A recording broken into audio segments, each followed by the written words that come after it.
देखिए पिछले वीडियो तक जितना आपने चैप्टर वेक्टर पढ़ लिया है, मैंने आपको सिखाया एडिशन ऑफ अ वेक्टर, जिसमें आपने ट्राइंगल लॉ, पैरेललोग्राम लॉ और polygon law of vector addition सीख लिया था।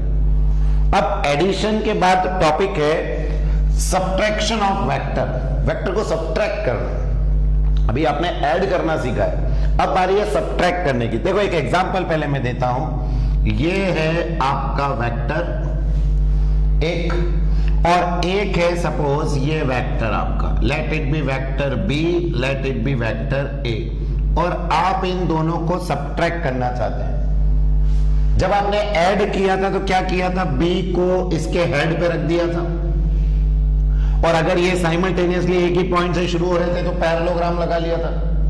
तो आपको इन दोनों को ऐड करना तो आता है, लेकिन अब सर सब्ट्रैक्ट करने के लिए क्या करेंगे?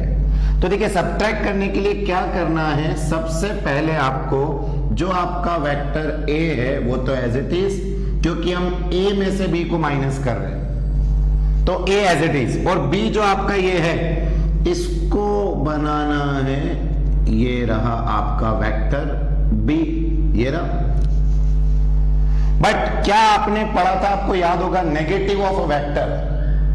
अगर ये वेक्टर बी है तो क्या मैं ऐसा का ऐसा यहां पर ये बना सकता हूं क्या, minus B, which is equal in magnitude but opposite in direction.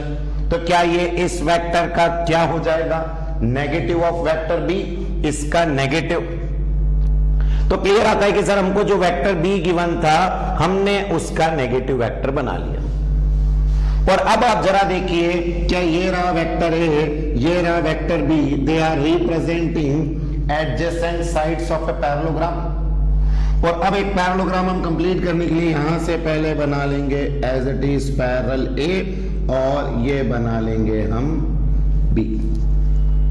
ये आपने कंप्लीट कर लिया पैरेललोग्राम। तो जो डायगोनल होगी पैरेललोग्राम की फ्रॉम द पॉइंट जहां से दोनों स्टार्ट हो रहे हैं, क्या that will represent the resultant, ये रिजल्टेंट बनाएगा। और ये रिजल्टेंट कितना होगा कि सर आपने ऐड कर दिया ए में क्या चीज, माइनस बी वेक्टर ए में, and you will get resultant as A minus B. ये आपका आ गया। तो किया कुछ नहीं है, मुझे ए और बी को क्या करना था, सब्ट्रैक्ट, ए में से बी को, मतलब ए माइनस बी। अगर मैं कहता बी में से ए को तो बी माइनस ए हो जाता, तो हम ए का नेगेटिव बनाते हैं। तो ए में से बी बोला तो बी का नेगेटिव बनाया। क्या ये दो sides of a parallelogram represent कर रहे हैं, ये क्या हो गया इसका diagonal, that is the resultant. और क्या आया, ए में क्या ऐड हुआ, vector minus B, and you will get A minus B as the resultant. तो बताइए क्या अब मैं आपके सामने ये कह सकता हूं कि यहां से बहुत इजी है, हुआ एडिशन ही है, सेम एडिशन, बस अंतर ये आया कि आपको जिस वेक्टर को सब्ट्रैक्ट करना था पहले उसका क्या लिया, नेगेटिव वेक्टर। अब मैं आपसे कहूं कि अगर मुझे b माइनस ए करना होता तो मैं a का अपोजिट बनाता। बताएं a का अपोजिट, देखो ये रहा आपके पास वेक्टर a, क्या आप इसका बनाते पहले ये, that is minus A, negative of vector है, और जो आपका वेक्टर बी है वो तो ये है ही, that is the vector B. फिर हम बनाते इसका पैरेललोग्राम, ये लेते हम वेक्टर बी, ये लेते हम वेक्टर ए, और फिर इस पॉइंट से क्या बनता आपका डायगोनल, ये diagonal, that will be the R. और इस R में क्या ऐड होता, sir R is equals to B, vector में ऐड हुआ minus A vector, and you will get B minus A. तो आपका ये रिजल्टेंट आ जाता है।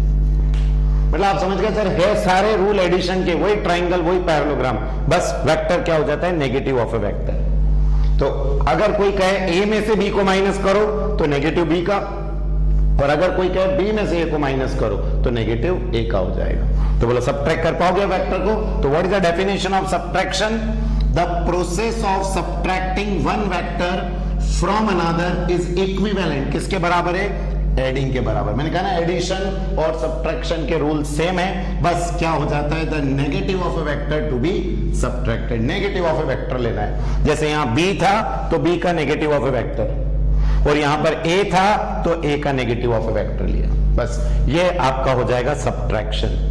कर पाएंगे, न्यूमेरिकल और सब चीजें सेम रहेंगी, बस ध्यान रखना है ए प्लस बी की जगह ए प्लस माइनस बी हो गया और बी प्लस माइनस ए हो गया। ठीक, नोट करो इसको।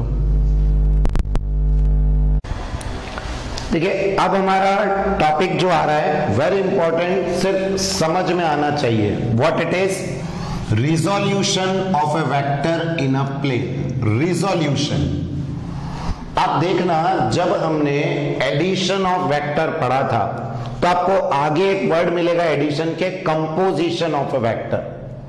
तो कंपोजिशन का मतलब होता है कि आपके पास 2, 3, 4, 5 ढेर सारे वेक्टर हैं, उनको सबको ऐड करके एक वेक्टर दो जिसका रिजल्टेंट वही आए जो उन पांचों का, छहों का, जितने भी है 5, 6, 2, 4 जितने भी उन सबका है। आप कहते थे कि नहीं रिजल्टेंट, तो व्हाट इज कंपोजिशन, कि सर ढेर सारे वेक्टर हटा के हमें तो एक वेक्टर दीजिए जो वो उन सब का काम करे जो वो मिलके कर रहे हैं। और इस कंपोजिशन का जस्ट उल्टा वर्ड इज द रिजोल्यूशन। मतलब अब हमें एक वेक्टर के टुकड़े करना है। वहां क्या कर रहे थे, बहुत सारे थे उनसे एक बना रहे थे, यहां एक से बहुत सारे बनाने हैं, लेकिन वही कि उन सबको मिलाने पे वापस आना वही चाहिए, रिजल्टेंट वही होना चाहिए। तो देखिए एक सिंपल सी बात कहें तो पहले क्या हो रहा था, ये था वेक्टर ए और ये था वेक्टर बी, ये दो वेक्टर थे, लेकिन हम इन दोनों को हटा के क्या ले आए थे, ये vector, this is the resultant R, कि इन दोनों की बजाय अगर ये भी बोले तो बात एक ही है। अब हमारे पास है वेक्टर आर और अब हमें ये ए और बी लाने, ये है अपना पॉइंट। अब हमारे पास ए और बी लाने हैं किससे, आर से। तो इस वेक्टर के ये क्या करने जा रहे हैं, अब हम कंपोनेंट करने जा रहे हैं। This is said to be resolution of a vector. एक गिवन वेक्टर के टुकड़े कर देना और इन टुकड़ों को जोड़ने को, एक बनाने को क्या कहते थे हम, दैट इज द कंपोजिशन या एडिशन ऑफ ए वेक्टर। अब इसके टुकड़े कर रहे हैं हम, that is said to be resolution of a vector. तो पहले टॉपिक क्लियर हो गया, यहां से क्या कहना चाह रहे थे, what is resolution. Resolution of vector is the process of obtaining the component vector which when combined, component vector which when combined, जब हम इनको जोड़ें तो according to laws of vector addition produces the given vector। हमें इसको ऐसे टुकड़े करना है कि इनके जोड़ने पर वापस रिजल्ट यही आना चाहिए। तो आपको दिमाग में क्लियर है sir, just opposite of composition या एडिशन। इन दोनों को जोड़ के एक बना रहे थे, अब इससे दो बनाने, बस ये है हमारा टॉपिक। और अब मैं आपको कंपोनेंट जो करना सिखा रहा हूं, पहला है कंपोनेंट इन एनी डायरेक्शन। पहला जो है वो है कंपोनेंट इन एनी डायरेक्शन, किसी भी डायरेक्शन में कंपोनेंट। देखो कैसे करते हैं किसी भी डायरेक्शन में कंपोनेंट। सपोज करिए ये है आपका वेक्टर आर जिसके आप कंपोनेंट करना चाहते हैं। ठीक, क्या करना है आपको, ये है इसकी टेल, ये है इसकी हेड, यही होता है हेड और टेल। और आपको बोला जा रहा है एनी डायरेक्शन, किसी भी डायरेक्शन में आप इसके कंपोनेंट कर दो, किसी भी डायरेक्शन में।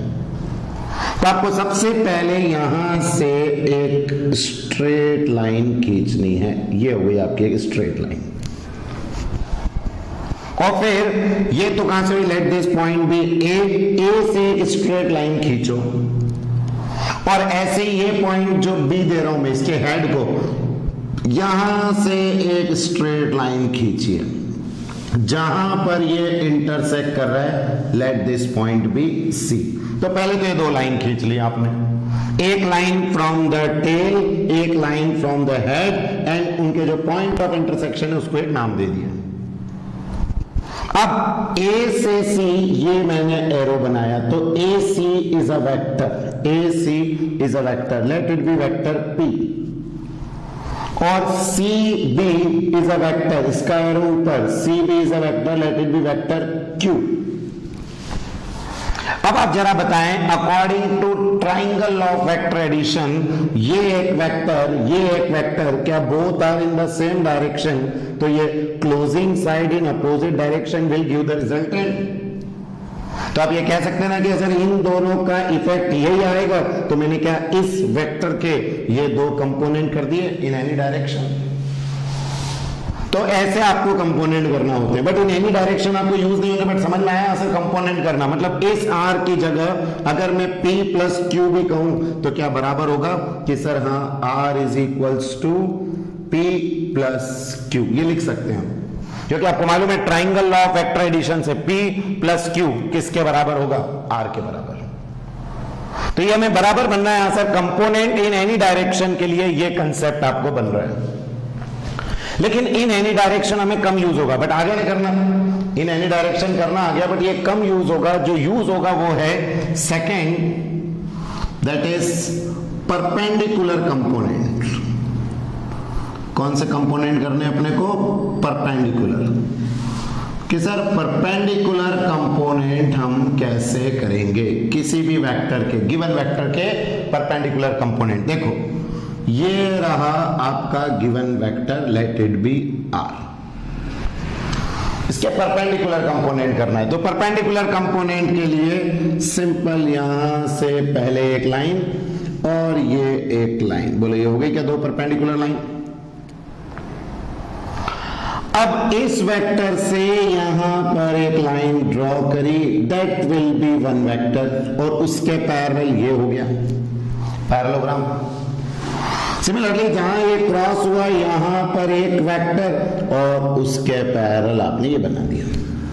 अब मुझे बताएं, अगर ये वेक्टर A है और ये वेक्टर B है, ये रहा एक वेक्टर B, ये रहा एक वेक्टर A, क्या इस बार परपेंडिकुलर कंपोनेंट में कौन सा लॉ लग रहा है, पैरेललोग्राम लॉ, जिसमें एक ही पॉइंट से एक वेक्टर इधर, एक ही पॉइंट से एक वेक्टर इधर जा रहे हैं। जब साइमल्टेनियसली एक ही पॉइंट से जाते तो हम पहले क्या कर रहे हैं, complete the parallelogram, and now the diagonal from this common point will give the resultant. तो क्या अब मैं इस R की जगह इन दोनों को लिख सकता हूं क्या, वो एक दूसरे के क्या हुए, परपेंडिकुलर हुए कि नहीं। तो मैंने R के क्या कर दिए, परपेंडिकुलर कंपोनेंट कर दिए, और यहां ये दिखा रहा है कि हां सर R किसके बराबर होगा, A प्लस B के। तो इसी R के जब हमने यहां किया था तो इन एनी डायरेक्शन जब लिया तो ट्राइंगल लॉ इस्तेमाल हुआ। बट आपको दिमाग में क्लियर है, हाँ सर कंपोनेंट के इसको ऐसे भी लिखा जा सकता है और इसी R को बोलो ऐसे भी लिखा जा सकता है। तो किसी भी डायरेक्शन में कई सारे कंपोनेंट हो सकते हैं, बट हमें यही वाला सबसे इंपॉर्टेंट होगा, that is perpendicular component. Now ये तो हुआ वेक्टर। अब मैं आपको जो सिखा रहा हूं उसको देखिएगा, let this angle be theta, suppose ये एंगल थीटा है, मैं इसको नाम देने जा रहा हूं, ये है P, ये है Q, ये है R, ये है S, PQRS हमने इसको नाम दे दिया। मैं आपसे पूछता हूं इन ट्राइंगल PQR, इस PQR में क्या मुझे आप बताएंगे, what is cos theta. Cos theta क्या होगा सर, कॉस थीटा होगा base upon hypotenuse. What is base sir, base is PQ, what is hypotenuse, hypotenuse is PR, PQ by PR, PQ by PR is the cos theta, base by hypotenuse. अब मुझे बताएं what is the value of PQ। अब अगर मैं इसमें से PQ निकालना चाहूं तो कितना आ जाएगा, PR cos theta, sir PQ is PR cos theta. बताएं what is the value of PR। अगर मैग्नीट्यूड के टर्म्स में चले तो R लिख सकते हैं क्या, ये यहां से यहां तक जो वेक्टर है इसका मैग्नीट्यूड R, तो you will get R cos theta. और what is PQ sir, PQ is vector A, तो वेक्टर A का मैग्नीट्यूड कितना हो गया, R cos थीटा। समझना मेरी बात को, ये तो डायरेक्शंस आपने निकाले थे, अब मुझे चाहिए इसका मैग्नीट्यूड कितना है A वेक्टर का। तो आपने A वेक्टर के मैग्नीट्यूड के लिए ट्राइंगल लिया, इस ट्राइंगल में से किसकी वैल्यू निकाल ली, PQ। PQ कितना आया आपका, hypotenuse into cos theta. What is hypotenuse sir, hypotenuse is the R cos theta. और अब ऐसे मुझे बी का मैग्नीट्यूड निकालना है, क्या डायग्राम से बताओगे? पीएस किसके बराबर होगा? आर क्यू, पीएस बराबर आर क्यू, पैरेललोग्राम। तो मैंने फिर से यही ट्राइंगल लिया, in triangle P Q R, what is the value of now sine theta? आप कहेंगे sir perpendicular upon hypotenuse, what is perpendicular? R Q, what is hypotenuse? P R, R Q upon P R. और अब मुझे बताएं what is the value of R Q? Sir P R sine theta, P are is again R, R sine theta. और ये R Q किसके बराबर है? P S. और ये किसके बराबर है? बी। ये बी की वैल्यू आ गई। तो बी की वैल्यू कितनी आ गई? R sine theta. तो आपके पास था ये, पहले इसके कंपोनेंट करना समझ में आया। अब जो कंपोनेंट हुए उनके मैग्नीट्यूड कितने होंगे ये हमने निकाल लिया। अच्छा, अब ये तो हुआ इसका समझने का पार्ट कि हाँ सर अब हमें ये भी, और आपको दिमाग में क्लियर हो रहा है। इसका ये मतलब है कि ये जो आर वेक्टर है इसका इस डायरेक्शन में कितना इफेक्ट है, इस डायरेक्शन में कितना इफेक्ट है, और दोनों इफेक्ट को मिलाएंगे तो ये आ जाएगा। समझ में आ रही बात? ये यही तो कह रहा है इस वेक्टर का इधर कितना इफेक्ट है, इधर कितना इफेक्ट है, और हमने ये निकाल भी लिया। लेकिन अब मैं आपको ट्रिक सिखा रहा हूं, डायरेक्ट ट्रिक क्या है? सपोज ये रहा आपका वेक्टर आर, ठीक, और अब आपको ये कंपोनेंट किए गए, एक ए और एक B, and this is the angle theta. तो आपसे कोई पूछे ए कितना होगा, तो जहां एंगल दिखे, जैसे ये आर है इसके साथ एंगल है, तो सिंपली कर दो ए कॉस थीटा। मतलब एंगल के साथ जो होता है वो कॉस थीटा, ए नहीं, R cos theta is A, इसका कॉस थीटा। तो बताओ बचा हुआ अपने आप क्या हो जाएगा? आपका आर साइन थीटा हो जाएगा। ये और क्लियर होगा अगर मैं आपसे कहूं, जैसे ये लिया मैंने डायग्राम, फिर से देखना, ये रहा आपका resultant R, now this is the angle theta. अब एंगल ऊपर मान लिया तो एंगल इसके साथ माना, तो ये हो जाएगा आर कॉस थीटा, नीचे वाला बन जाएगा आर साइन थीटा। ये हो गया कि ऊपर वाला कॉस थीटा, नीचे वाला साइन थीटा हो गया। तो बात समझ में आ रही है? अच्छा सर ये तो जिसके साथ एंगल वो कॉस थीटा, तो हम बाद में फिजिक्स में ऐसे याद करते हैं, एंगल के साथ कॉस थीटा। मैं याद करने का ट्रिक लिख देता हूं यहां, एंगल के साथ कॉस थीटा, ऐसे बोलते हैं, एंगल के साथ कॉस थीटा। जब ऊपर वाले में एंगल इधर था तो ये वाला कॉस थीटा, ये बचा हुआ साइन थीटा, इसमें एंगल इसके साथ है तो ये कॉस थीटा, बचा हुआ साइन थीटा हो गया। तो ऐसे किसी भी गिवन वेक्टर के आप क्या कर सकते हैं? कंपोनेंट कर सकते हैं। तो परपेंडिकुलर यूज होंगे, एनी डायरेक्शन समझ में आ गया। टॉपिक क्लियर है कि सर जो एडिशन था वो था दो या दो से ज्यादा वेक्टर को मिला के एक वेक्टर लेके आना। यहां हमारे पास एक वेक्टर है और हमसे उसके क्या करने को बोल रहे हैं? टुकड़े करने को। लेकिन टुकड़े ऐसे करना है कि उन टुकड़ों को वापस मिलाओ तो वही वेक्टर आना चाहिए। तो दिमाग में clear? Resolution of a vector note करो इतना।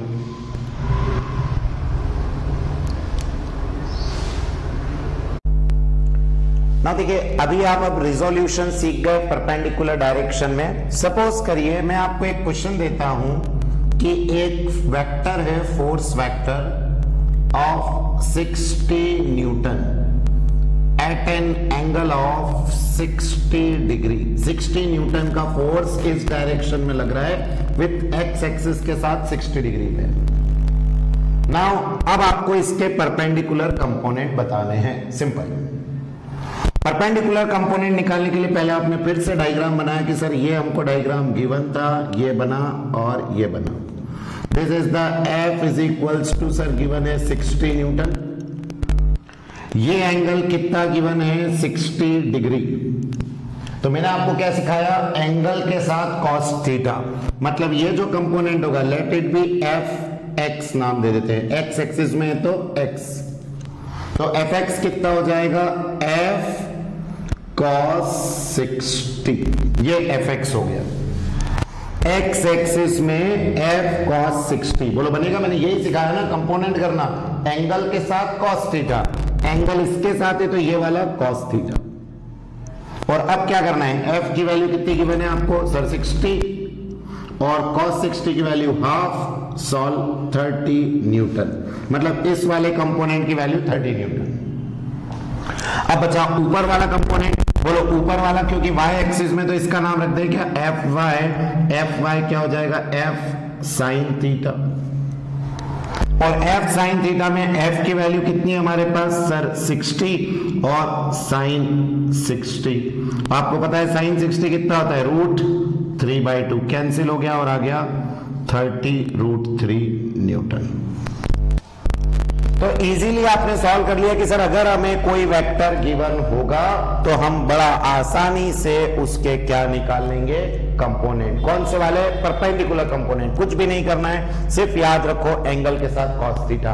अगर ये ऐसा होता, ये रहा आपका, दैट इज क्वेश्चन में f इज 60 न्यूटन और ये एंगल गिवन होता है इस बार 60 ऊपर वाला विथ वर्टिकल, तो आपको कुछ नहीं करना था सर, ये हो जाता नीचे वाला f sin 60 और ये वाला हो जाता f cos 60, क्योंकि एंगल के साथ cos थीटा चलता है, बस ये याद रखो। तो ये वाला एंगल के साथ इधर है तो ये cos, अपोजिट वाला sin, इसमें एंगल के साथ ये वाला था तो ये cos और ये वाला sin। बोलो बनेगा ये? नोट करो।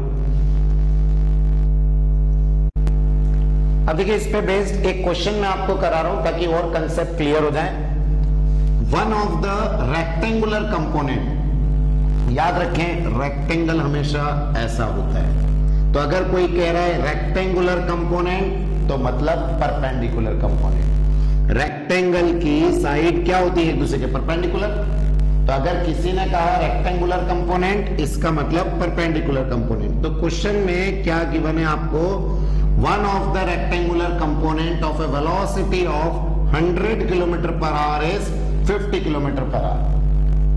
समझना, one of the rectangular component, एक कंपोनेंट क्या है 50, किसका 100 का, find the other component, दूसरा कंपोनेंट बताइए। मतलब आपको क्वेश्चन में रिजल्टेंट गिवन है 100, एक कंपोनेंट गिवन है 50। आप क्वेश्चन पढ़िए ना, one of the rectangular component, कोई सा भी एक, ऑफ ए वेलोसिटी ऑफ 100, जो वेलोसिटी 100 है उसका एक कंपोनेंट कितना है 50, फाइंड द अदर। तो अब मुझे बताएं, सपोज मैं एक डायग्राम बना रहा हूं, ये लिया अपन ने पहले तो कि सर रिजल्टेंट इज 100 km/h, ठीक, और मान लीजिए ये कंपोनेंट आपको गिवन है 50 km/h और पूछ रहे ये वाला बताइए। यही क्वेश्चन हुआ कि 100 km/h के ये दो रेक्टेंगुलर कंपोनेंट है जिसमें एक की वैल्यू 50 है, तो बताइए दूसरे वाले की कितनी होगी। अब हमको इसको सॉल्व करने के दो मेथड है, क्योंकि ये वेलोसिटी है। सपोज मैंने एक्स एक्सिस को मान लिया vx, y वाला मुझे नहीं मालूम है vy, और ये रिजल्टेंट मेरे पास है 100। क्या आपने ये पैरेललोग्राम लॉ में पढ़ा है कि इन दो वेक्टर का रिजल्टेंट का फॉर्मूला बनता है क्या, v is equals to √a² plus b² plus 2ab cos theta, ये फॉर्मूला होगा। दो वेक्टर के एडिशन का यही फॉर्मूला होता है। अब इसमें बताओ x और y, रेक्टेंगुलर बोल के आपने एंगल 90 डिग्री कर लिया, तो ये टर्म तो हो गया 0। अब सिर्फ क्या बच गया sir, v is equals to √vx² plus vy², ये बचा। एंड नाउ v आपके पास कितना है सर, v हमारे पास 100 इज इक्वल्स टू √vx कितना है सर 50 का स्क्वायर, प्लस सर vy कितना है निकालना है vy का स्क्वायर। क्या रूट इस पर ट्रांसफर कर देंगे तो 100 का स्क्वायर कितना हो जाएगा, तो आप कहेंगे सर 100 का स्क्वायर हो गया 10,000 इज इक्वल्स टू 50 का स्क्वायर कितना हो जाएगा 2500 प्लस vy का स्क्वायर, इसको इधर ले ले 7500 is equals to vy², root इस पर डाल दिया तो vy कितना आ गया √7500, और फिर आप इसको और सॉल्व कर लेंगे तो you will get vy as कितना आ जाएगा, इसमें से 100 में से तो 10 भाग, 75 में से 5 भाग ले लो भले, रूट निकालना आता है आप सभी को। तो जब आप इसको सॉल्व करेंगे यू विल गेट 50√3 मीटर पर सेकंड या किलोमीटर/h में दिया, ये km/h में वैल्यू आ गई vy, ये हमने सॉल्व कर लिया। बोलो बन रहा है सभी को? हाँ सर। तो पहला मेथड तो ये हुआ कि एक कंपोनेंट है, ये है, तो ये इस तरीके से निकल जाएगा। दूसरा मेथड समझो, let this angle be theta suppose, तो बताओ क्या मैं लिख सकता हूं क्या vx equal to v cos theta, angle के साथ cos थीटा, तो ये वाला क्या बन जाएगा sir vy equal to v sin theta बन जाएगा। अब मैं यहां रखता हूं Vx कितना है मेरे पास 50, तो मैंने रखा 50। V कितना है मेरे पास 100, तो मैंने रखा 100, और फिर cos थीटा। तो बताओ cos थीटा कितना आ गया 50/100 1/2, मतलब theta is 60 degree. cos theta में हाफ किसकी वैल्यू है 60 की।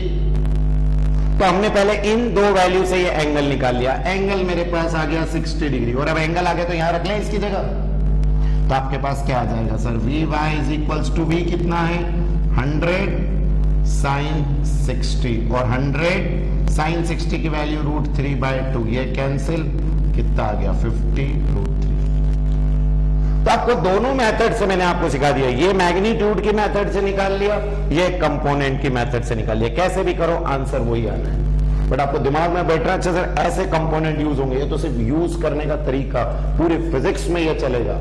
और मैं फिर रिपीट कर रहा हूं बार बार, एक ही बात याद रखना, एंगल के साथ cos थीटा, अपने आप दूसरा वाला sin थीटा हो जाएगा। ये जिसको आ गया उसको बनने लगेंगे। क्लियर, नोट करो इसको।